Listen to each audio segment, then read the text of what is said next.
दो बैलों की कथा।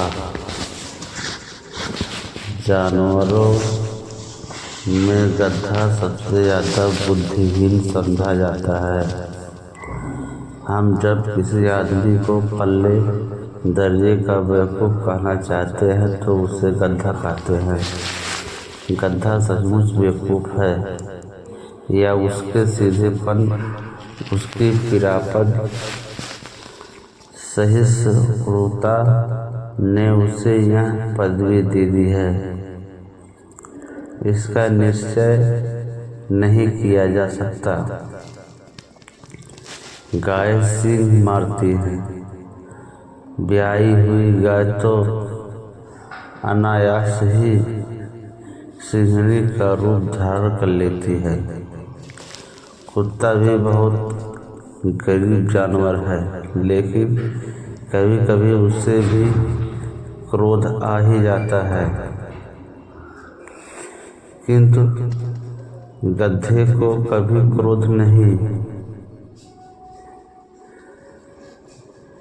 क्रोध करते नहीं, सुना न देखा। जितना चाहे गरीब को मारो, चाहे जैसी खराब सड़ी हुई घास सामने डाल दो, उसके चेहरे पर कभी अंश तोष की छाया भी न दिखाई देगी। बैसाख में चाहे एकाध बार कुलेल कर लेता हो, पर हमने तो उसे कभी खुश होते नहीं देखा। उसके चेहरे पर एक अस्थायी निषाद अस्थायी रूप से छाया रहता है। सुख दुख हानि लाभ किसी भी दशा में उसे बदलते नहीं देखा। ऋषियों मुनियों ने जितने गुण हैं वो सभी उसमें पराकाष्ठा को पहुँच गए हैं, पर आदमी उसे बेवकूफ़ कहता है।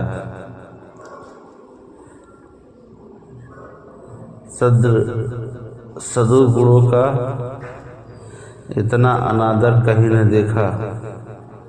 कदाचित सीधापन संसार के लिए उपयुक्त नहीं है।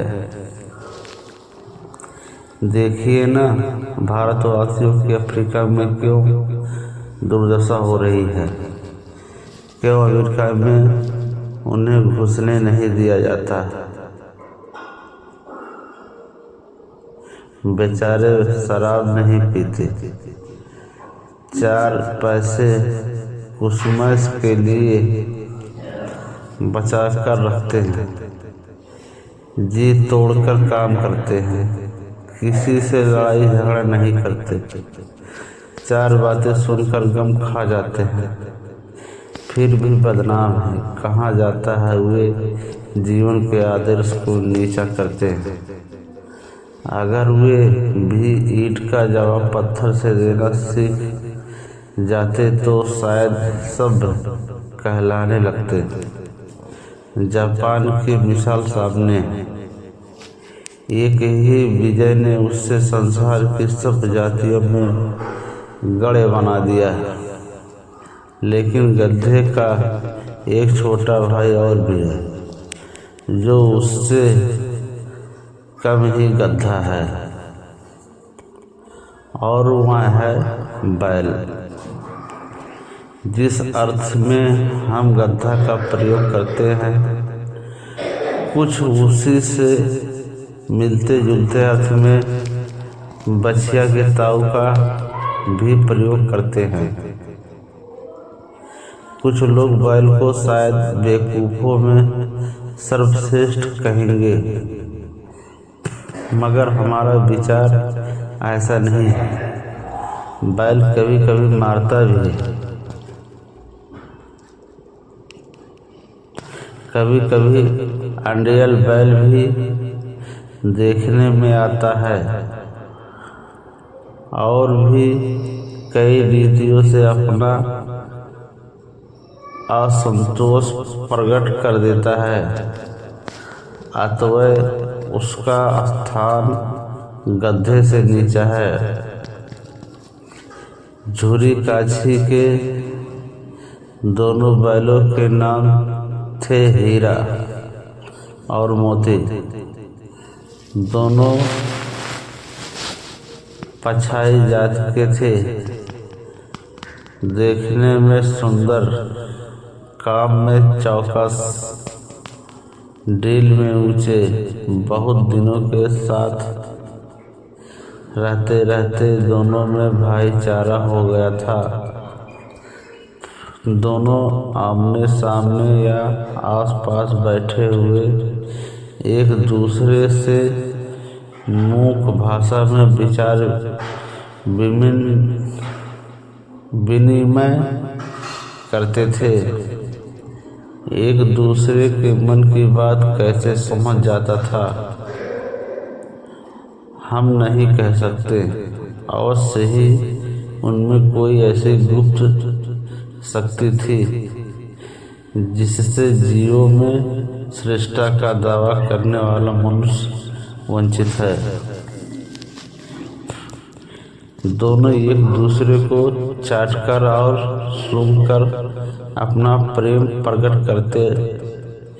कभी कभी दोनों सींग भी मिला लिया करते थे, निग्रह के नाते से नहीं, केवल विनोद के भाव से।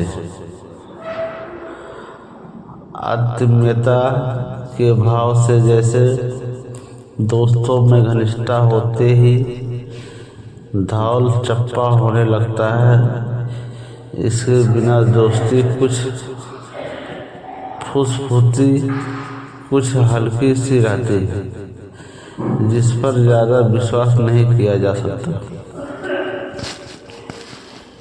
जिस वक्त ये दोनों बैल हालिया गाड़ी में जोत दिए जाते और गर्दन हिला हिला कर चलते, उस वक्त हर एक की यही चेष्टा होती थी कि ज़्यादा से ज़्यादा बोझ मेरी ही गर्दन पर रहे। दिन भर के बाद दोपहर या संध्या को दोनों फूलते तो एक दूसरे को चाट चूट कर अपनी थकान मिटा लेते। नाद में खली भूसा पड़ जाने के बाद दोनों साथ उठते, साथ नाद में मुंह डालते और साथ ही बैठते थे। एक मुंह हटा लेता तो दूसरा भी हटा लेता था।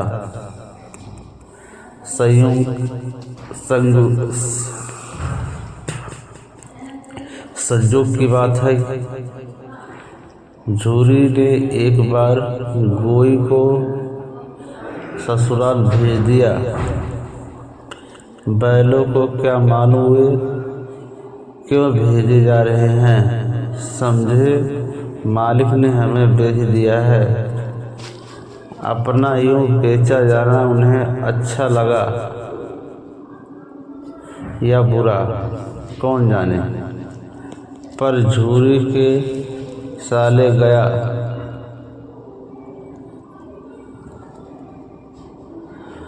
घर तक गोई ले जाने में दांतों पसीना आ गया। पीछे से भागता तो दोनों दाएं बाएं भागते। पगहिया पकड़कर आगे से खींचता तो दोनों पीछे को जोर लगाते। मारता तो दोनों सींग नीचे करके उकड़ते।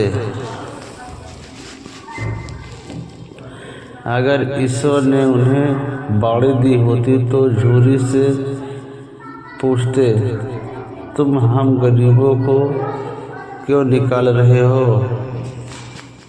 हमने तो तुम्हारी सेवा करने में कोई कसर नहीं उठा रखी। अगर इतनी मेहनत से काम ना चलता तो और काम ले लेते। हमें तो तुम्हारी चाकरी में मर जाना कबूल था। हमने कभी दाने चारे की शिकायत नहीं की।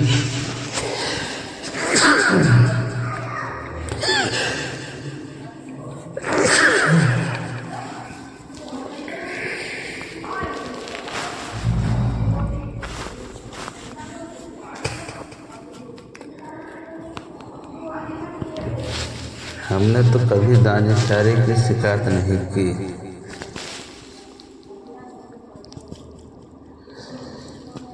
तुमने जो कुछ खिलाया वहाँ सिर झुकाकर खा लिया, फिर तुमने हमें इस जालिम के हाथों क्यों बेच दिया। संध्या समय दोनों बैल अपने नए स्थान पर पहुँचे। दिन भर के भूखे थे, लेकिन जब नाद में लगाए गए तो एक ने भी उसमें मुंह न डाला। दिल भारी हो गया था, जिसे उन्होंने अपना घर समझ रखा था, वह आज उनसे छूट गया था। यह नया घर, नया गांव, नए आदमी उन्हें बेगानों से लगते थे। दोनों ने अपनी मूक भाषा में सलाह की, एक दूसरे को कनखियों से देखा और लेट गए। जब गांव में सोता पड़ गया तो दोनों ने जोर मारकर पगहे तोड़ा डाले और घर की तरफ चले। पगहे बहुत मजबूत थे, अनुमान न हो सकता था कि कोई बैल उन्हें तोड़ सकेगा, पर इन दोनों में इस समय दूनी शक्ति आ गई थी। एक झटके में रस्सियाँ टूट गई। झूरी प्रातः सोकर उठा तो देखा कि दोनों बैल चरनी पर खड़े हैं। दोनों ही गर्दनों में आधा आधा गराव लटक रहा था। घुटने तक पांव कीचड़ से भरे हैं और दोनों की आंखों में विद्रोह में स्नेह झलक रहा है। झूरी बैलों के देखकर स्नेह से गदगद हो गया, दौड़कर उन्हें गले लगा लिया।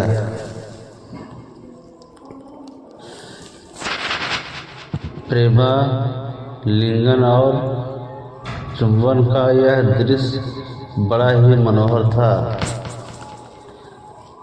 घर और गांव के लड़के जमा हो गए और तालियां बजा बजाकर उनका स्वागत करने लगे।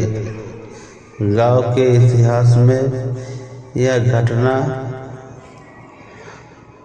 अभूतपूर्व न होने पर भी महत्वपूर्ण थी। बाल सभा के निश्चय किया दोनों पशु वीरों को अभिनंदन पत्र देना चाहिए। कोई अपने घर से रोटियां लाया, कोई गुड़, कोई चोकर, कोई भूसी। एक बालक ने कहा, ऐसे बल किसी के पास न होंगे।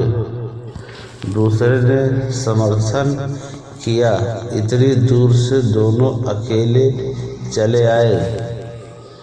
तीसरा बोला, बैल नहीं है, ये उस जन्म के आदमी हैं। इसका प्रतिवाद करने का किसी को साहस न हुआ। झूरी की स्त्री ने बैलों को द्वार पर देखा तो जल उठी, बोली, कैसे नमक खराब बैल है कि एक दिन वहाँ काम नहीं किया। भाग खड़े हुए। झूरी अपने बैलों पर यह आपेश न सुन सका। नमक हराम क्यों है? चारा दाना न दिया होगा तो क्या करते? स्त्री ने रोब के साथ कहा, बस तुम ही तो बैलों को खिलाना जानते हो, और तो सभी पानी पिला पिला कर रखते हैं। झूरी ने चिढ़ाया, चारा मिलता तो क्यों भागते?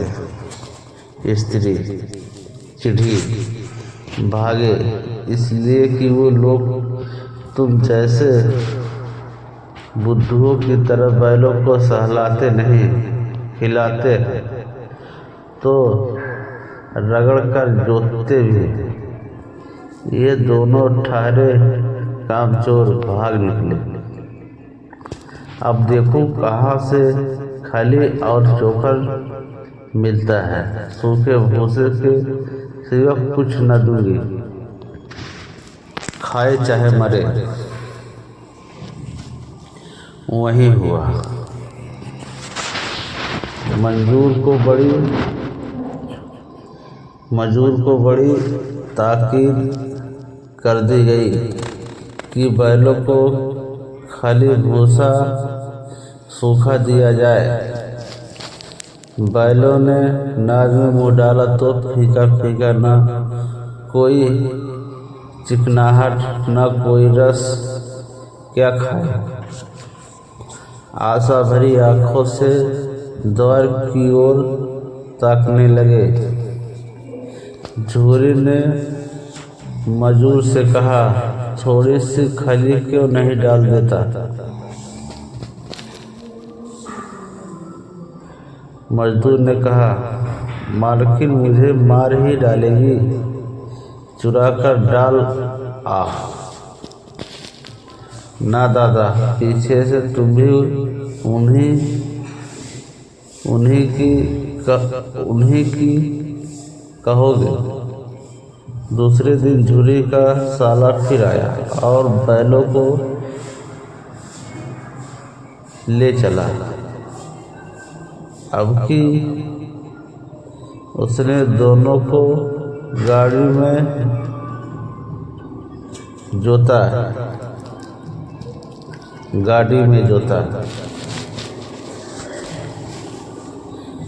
दो चार बार मोती ने गाड़ी को सड़क की खाई में गिराना चाहा, पर हीरा ने संभाल लिया।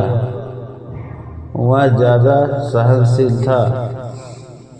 संध्या समय घर पहुंचकर उसने दोनों को मोटी रस्सियों से बांधा और कल की शरारत का मजा चखाया। फिर वही भूसा सूखा डाल दिया। अपने दोनों बैलों को खली चुनी सब कुछ दी। दोनों बैलों का ऐसा अपमान कभी न हुआ था। झूरी उन्हें फूल की झाड़ी से भी न छूता था। उसकी टिटकार पर दोनों उड़ने लगते थे। यहाँ मार पड़ी। आहत सामान की व्यवस्था तो थी ही नहीं। उस पर मिला सूखा भूसा। नाज की तरफ आंखें तक न उठाई। दूसरे दिन गया ने बैलों को हल में जोता, पर इन दोनों ने जैसे पाँव न उठाने की कसम खा ली थी। वहाँ मारते मारते थक गए, पर दोनों ने पाँव न उठाया। एक बार जब उस निर्दयी ने हीरा की नाक पर खूब डंडे जमाए तो मोती का गुस्सा काबू के बाहर हो गया। हल लेकर भागा। हल, रस्सी, जुआ, जोत सब टूट टाट गया।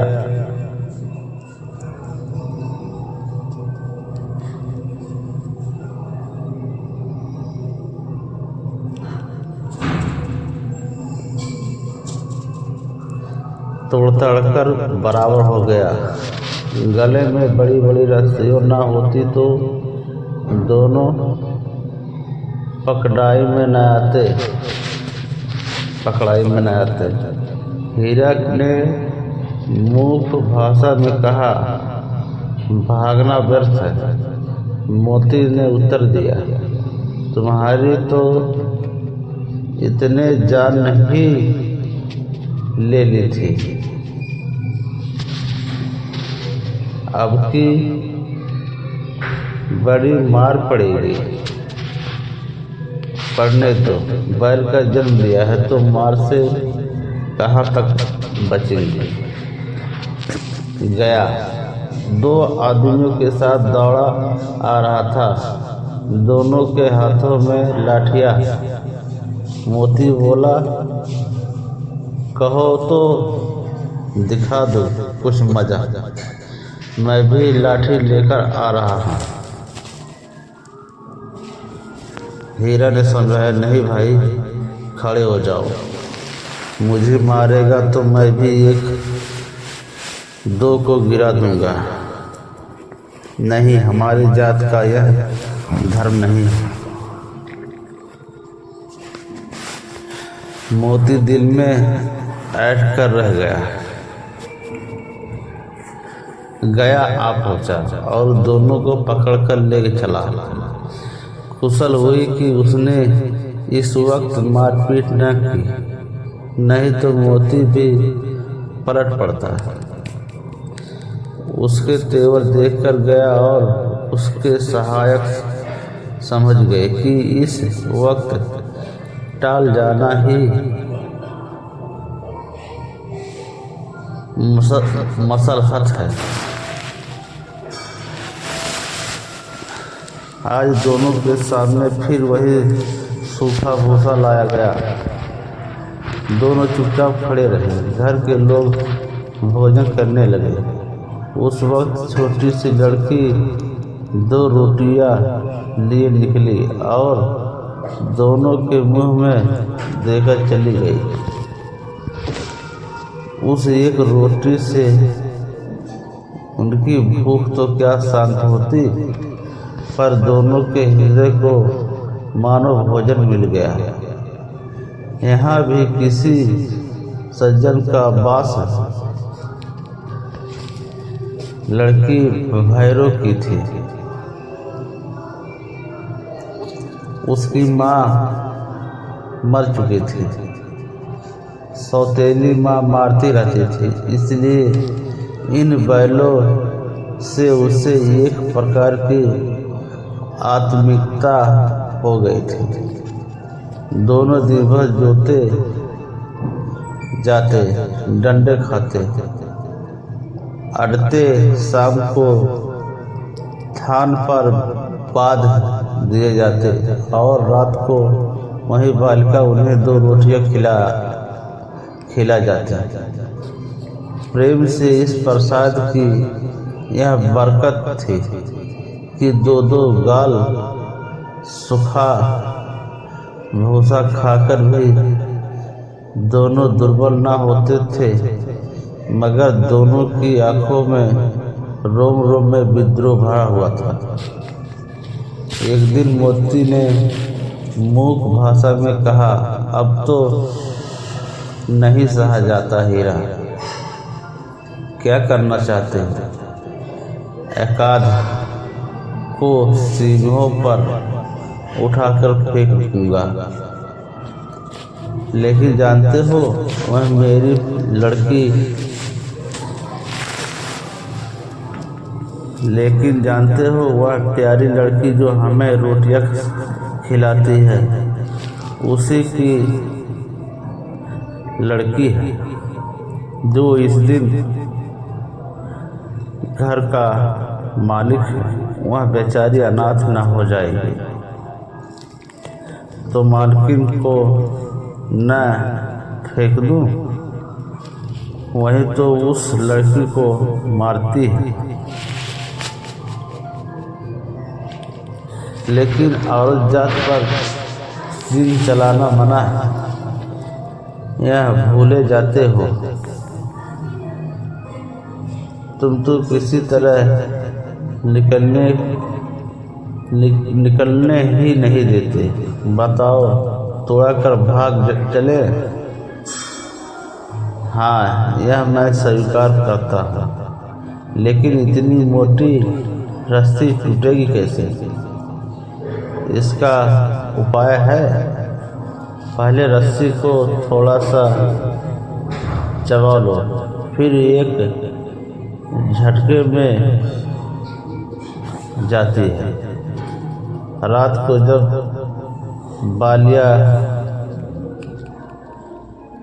जब बालिका रोटियां खिलाकर चली गई, दोनों रस्सियां चबाने लगी, पर मोटी रस्सी मुंह में ना आती थी। बेचारे बार बार जोर लगाकर रह जाते थे। सहसा घर का द्वार खुला और वही बालिका निकली। दोनों सिर झुकाकर उसका हाथ चाटने लगे। दोनों की पूंछें खड़ी हो गई। उसने उनके माथे सहलाए और बोली, खोल देती थी, चुपके से भाग जाओ, नहीं तो यहाँ लोग मार डालेंगे। आज घर में सलाह हो रही थी कि इनकी नाकों में नाथ डाल दी जाए।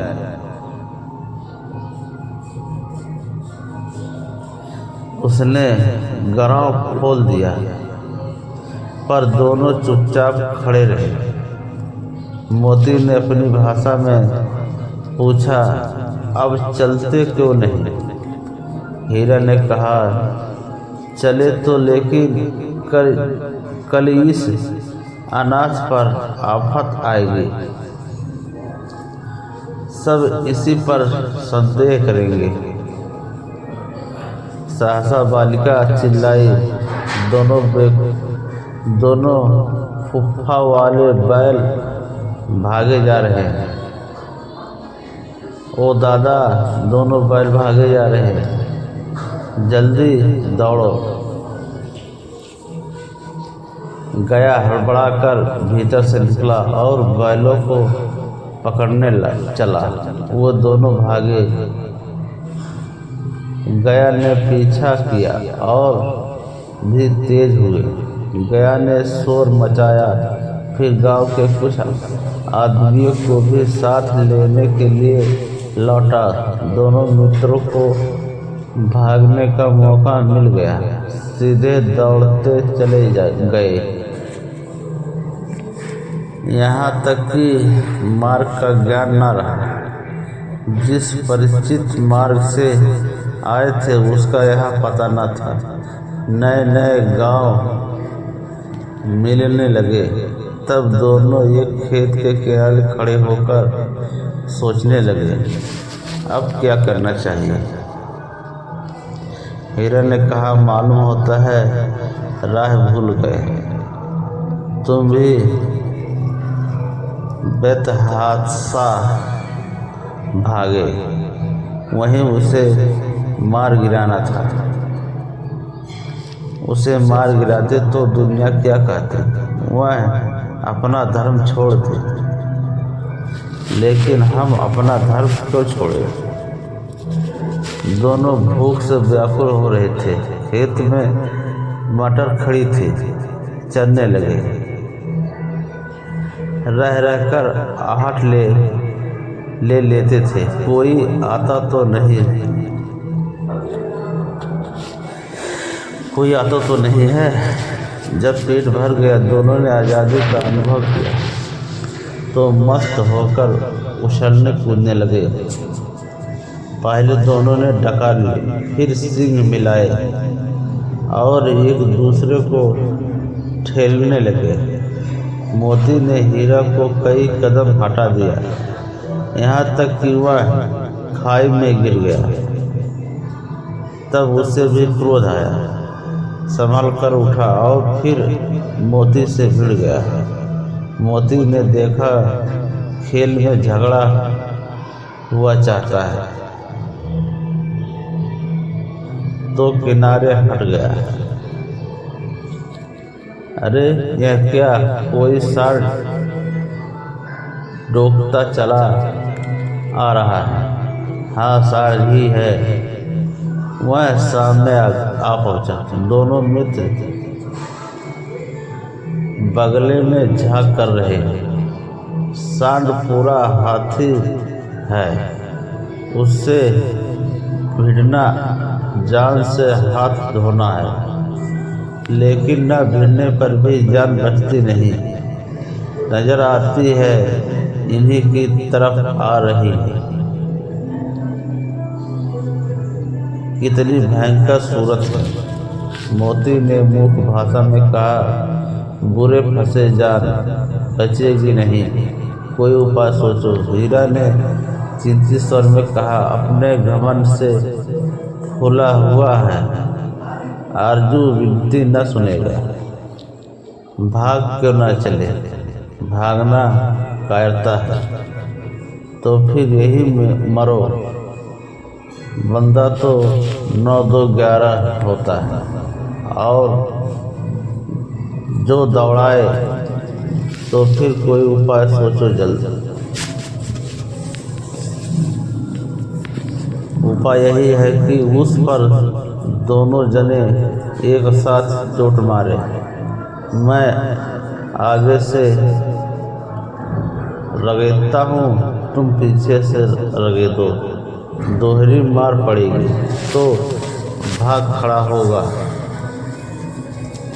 मेरी और झपटे तुम बगल से उसके पेट में सिंह घुसेड़ देना। जान जोखिम में है, पर दूसरा उपाय नहीं।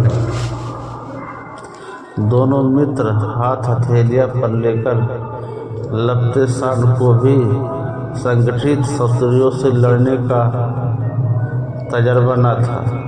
वह तो एक शत्रु से मल्ल युद्ध करने का आदी था।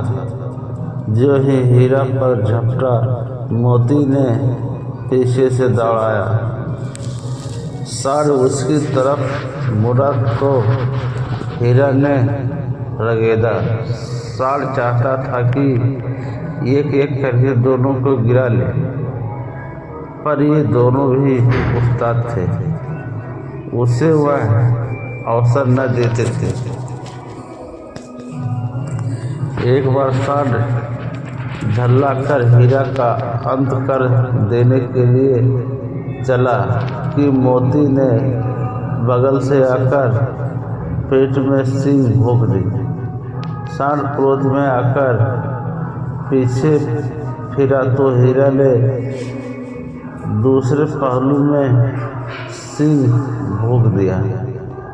आखिर बेचारा जख्मी होकर भागा और दोनों मित्रों ने दूर तक उसका पीछा किया, यहाँ तक कि सांड बेदम होकर गिर पड़ा। तब दोनों ने उसे छोड़ दिया। दोनों मित्र विजय के नशे में झूमते चले जाते थे। मोती ने अपनी सांकेतिक भाषा में कहा, मेरा तो जी चाहता था कि बच्चा को मार ही डालो। हीरा ने तिरस्कार किया। गिरे हुए बैरी पर सींग नहीं चलाना चाहिए, यह सब ढोंग है। बैरी को ऐसा मारना चाहिए कि फिर न उठे। अब घर कैसे पहुँचेंगे, वह सोचो। पहले कुछ खा ले तो सोचो। सामने मटर का खेत था, मोती उसमें घुस गया। हीरा मना करता रहा, पर उसने एक न सुनी।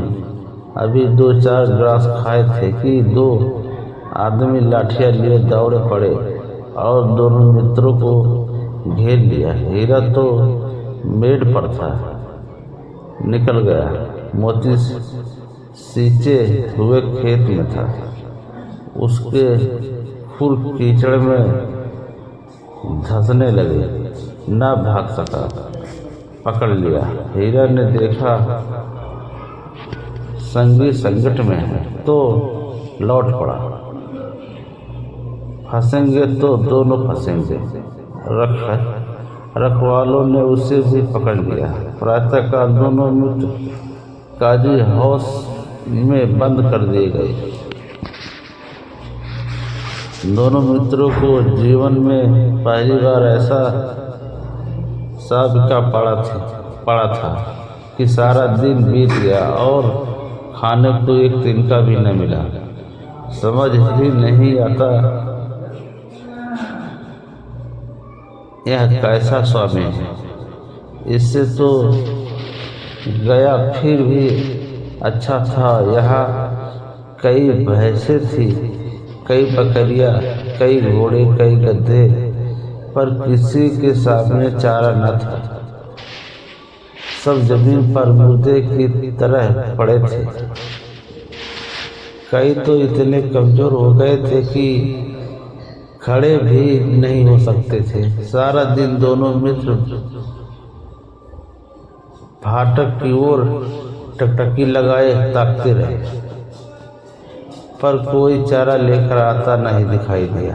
तब दोनों ने दीवार की नमकीन मिट्टी चाटनी शुरू की, पर इससे क्या दृष्टि होती। रात को भी जब कुछ भोजन न मिला तो हीरा ने दिल में विद्रोह किया। ज्वाला धक उठी। मोती से बोला, अब तो नहीं रहा जाता। मोती ने सिर लटकाए हुए जवाब दिया, मुझे तो मालूम होता है प्राण निकल रहे हैं। इतनी जल्द हिम्मत ना हारो भाई, यहाँ से भागने का कोई उपाय निकालना चाहिए। आओ दीवार तोड़ डाले। मुझसे तो अब कुछ नहीं होगा। बस इसी बूते पर अकड़ते थे। सारी अकड़ निकल आई। बाड़े की दीवार कच्ची थी। हीरा मजबूत तो था ही, अपने नुकीले सिंह दीवार में गड़ा दिया और जोर मारा तो मिट्टी का एक चिप्पड़ निकल आया। फिर तो उसका साहस बढ़ा। उसने दौड़ दौड़कर दीवार पर चोटें की और हर चोट में थोड़ी थोड़ी मिट्टी गिरने लगा। उसी समय काजी हाउस का चौकीदार लालटेन लेकर जानवरों की हाजिरी लेने निकला। हीरा का उजापन देखकर उसने उसे कई डंडे रस्सी दिए और मोटी सी रस्सी से बांध दिया। मोती ने पड़े पड़े कहा, आखिर मार खाई क्या मिला? मार ही मिला। अपने भूते भर जोर तो मार दिया। ऐसा जोर मारना किस काम का कि और बंधन में पड़ गया। जोर तो मारता ही जाऊंगा, चाहे कितने ही बंधन पड़ते जाए। जान से हाथ धोना पड़ेगा। कुछ परवाह नहीं किया। यूँ भी मारना ही है। सोचो, दीवार खुद जाती तो कितनी जाने बच जाती। इतने भाई यहाँ बंद हैं, किसी के देह में जान नहीं है। 2-4 दिन और यही हाल रहा तो सब मर जाएंगे। हाँ, यह बात तो अच्छा है। तो ला, फिर मैं भी जोर लगाता हूँ। मोती ने भी दीवार में उसी जगह सिर मारा थोड़ी सी मिट्टी गिरी तो हिम्मत और बढ़ी। फिर तो वह दीवार में सिंग लगाकर इस तरह जोर करने लगा मानो किसी प्रतिद्वंदी से लड़ रहा है। आखिर कोई 2 घंटे की जोर आजमाई के बाद दीवार ऊपर से लगभग 1 हाथ गिर गई। उसने दूनी शक्ति से दूसरा धक्का मारा तो आधी दीवार गिर पड़ी। दीवार का गिरना था कि आधमरे से पड़े हुए सभी जानवर चेत उठे। तीनों घोड़ियां सरपट भाग निकली, फिर बकरियां निकली। इसके बाद भैंसें भी खिसक गई, पर गधे अभी तक ज्यों के त्यों खड़े थे। हीरा ने पूछा, तुम दोनों क्यों नहीं भाग जाते? एक गधे ने कहा, जो कहीं फिर पकड़ लिया जाए तो क्या हर्ज है, अभी तो भागने का अवसर है। हमें तो डर लगता है हम यहीं पड़े रहेंगे। आधी रात से ऊपर जा चुकी थी। दोनों गधे अभी तक खड़े सोच रहे थे कि भागे या ना भागे। मोती अपने मित्र की रस्सी तोड़ने में लगा हुआ था। जब वह हार गया तो हीरा ने कहा, तुम आओ, मुझे यही पड़ा रहने दो, शायद कहीं भेंट हो जाए। मोती ने आंखों में आंसू लाकर कहा, तुम मुझे इतना स्वार्थी समझते हो? हीरा, हम और तुम इतने दिनों एक साथ रहे, आज तुम विपत्ति में पड़ गए तो मैं तुम्हें छोड़कर अलग हो जाऊं? हीरा ने कहा, बहुत मार पड़ेगी, लोग समझ जाएंगे यह तुम्हारी शरारत है। मोती गौर से बोला, जिस अपराध के लिए तुम्हारे गले में बंधन पड़ा, उसके लिए अगर मुझ पर मार पड़े तो क्या चिंता। इतना तो हो ही गया कि 9-10 प्राणियों की जान बच गई। वे सब तो आशीर्वाद देंगे। यह कहते हुए मोती ने दोनों गधों को सिंहों से मार मार कर बाड़े के बाहर निकाला और तब अपने बंधु के पास आकर सो गया। भोर होते ही मुंशी और चौकीदार तथा अन्य कर्मचारियों में कैसी खलबली मची, इसके लिखने की जरूरत नहीं। बस इतना ही काफ़ी है कि मोती की खूब मरम्मत हुई और उससे भी मोटी रस्सी से बांध दिया गया। 1 सप्ताह तक दोनों मित्र बंधे पड़े रहे। किसी ने चारे का ये तृण भी न डाला। हाँ, एक बार पानी दिखा दिया जाता था, यही उनका आधार था। दोनों इतने दुर्बल हो गए थे कि उठा तक न जाता, ठठरियाँ निकल गई थी। एक दिन बाड़े के सामने डुग्गी बजने लगी और दोपहर होते होते वहाँ 50-60 आदमी जमा हो गए। तब दोनों मित्र निकाले गए और उनकी देखभाल होने लगी। लोग आकर उनकी सूरत देखते और मन फीका करके चले जाते। ऐसे मृतक बैलों का कौन खरीदार होता। सहसा एक दढ़ियल आदमी, जिसकी आंखें लाल थी और मुद्रा अत्यंत कठोर, आया और दोनों मित्रों के कुल्होर में उंगली गोदकर मुंशी जी से बातें करने लगा। उसका चेहरा देखकर अंत जज्जान से दोनों मित्रों के दिल कांप उठे। वह कौन है और उन्हें क्यों टटोल रहा है, इस विषय में उन्हें कोई संदेह न हुआ। दोनों ने एक दूसरे को भीत नेत्रों से देखा और सिर झुका लिया। हीरा ने कहा, गया के घर से नाहक भागे, अब जान न बचेगी। मोती ने अश्रद्धा के भाव से उत्तर दिया, कहते हैं भगवान सबके ऊपर दया करते हैं, उन्हें हमारे ऊपर क्यों दया नहीं आती। भगवान के लिए हमारा मरना जीना दोनों बराबर है। चलो अच्छा ही है, कुछ दिन उसके पास तो रहेंगे।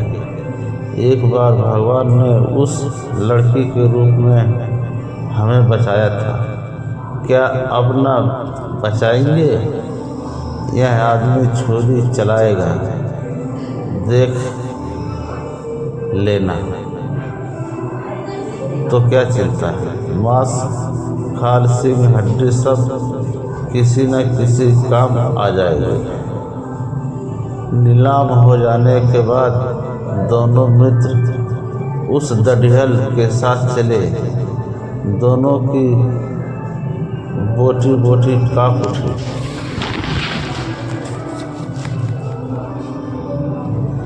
बेचारे पांव तक न उठा सकते थे, पर भय के मारे गिरते पड़ते भागे जाते थे, क्योंकि वह जरा भी चाल धीमी हो जाने पर जोर से डंडा चमवा देता था। राह में गाय बैलों का रेवड़ हरे भरे हार में चरता नजर आया। सभी जानवर पसंद थे। चिकने चप्पल, कोई उछलता था, कोई आनंद से बैठा पागुर करता था। कितना सुखी जीवन का इनका, पर कितने स्वार्थी, सब किसी को चिंता नहीं की। उनके दो भाई पदित के साथ पड़े देखे दुखी है। सहसा दोनों को ऐसा मालूम हुआ कि यह परिचित राय है, इसी रास्ते से गया, उन्हें ले गया था। वही खेत, वही बाग, वही गांव मिलने लगे। प्रतिक्षण उसकी चाल तेज होने लगी। सारी थकान, सारी दुर्बलता गायब हो गई। यह लो, अपना ही हार आ गया।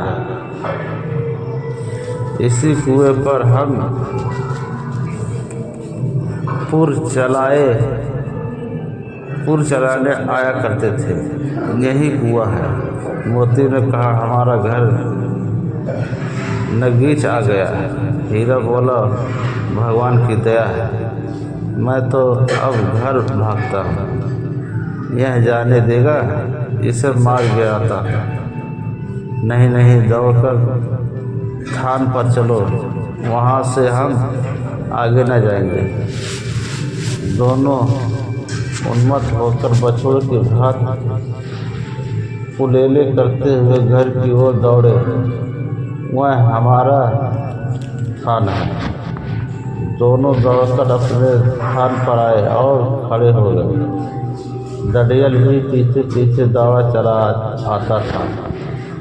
धूरी दौड़ पर बैठा धूप खा रहा था। बैलों को देखते ही दौड़ा और उन्हें बारी बारी से गले लगाने लगा। मित्रों की आंखों में आनंद के आंसू बहने लगे। एक झूरी का हाथ चाट रहा था। दढ़ियल ने जानकर बैलों की रस्सियां पकड़ ली। झूरी ने कहा, मेरे बैल तुम्हारे बल कैसे? मैं मवेशी खाने से नीलाम लिए आता हूँ।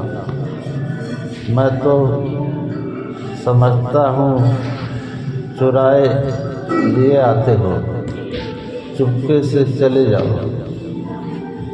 मेरे बैल मैं बेचूंगा तो बिकेंगे। किसी को मेरे बैल नीलाम करने का क्या अख्तियार है? जाकर थाने में रपट कर दूंगा। मेरे बैल इसका सबूत यह है कि मेरे द्वार पर खड़े हैं। दरियल झल्ला कर बोला। बैलों को जबरदस्ती पकड़ ले जाने के लिए बढ़ा। उसी वक्त मोती ने सींग चलाया। दरियल पीछे हटा। मोती ने पीछा किया। दरियल भागा। मोती पीछे दौड़ा। गांव के बाहर निकल जाने पर वह रुका, पर खड़ा दरियल का रास्ता देख रहा था। दरियल दूर खड़ा धमकियाँ दे रहा था, गालियाँ निकाल रहा था, पत्थर फेंक रहा था और मोती विजयी सुर के भात उसका रास्ता रोके खड़ा था। गांव के लोग यह तमाशा देखते थे और हंसते थे। जब दरियल हार कर चला गया तो मोती अकड़ता हुआ लौटा। हीरा ने कहा, मैं डर गया था कि कहीं तुम गुस्से में आकर मार न बैठो। अगर वह मुझे पकड़ता तो मैं भी मारे ना छोड़ता। अब न आएगा तो दूर ही से खबर लेगा। देखूं कैसा ले जाता है। जो गोली मरवा देगा। मर जाऊंगा पर उसके काम तो न आऊँगा।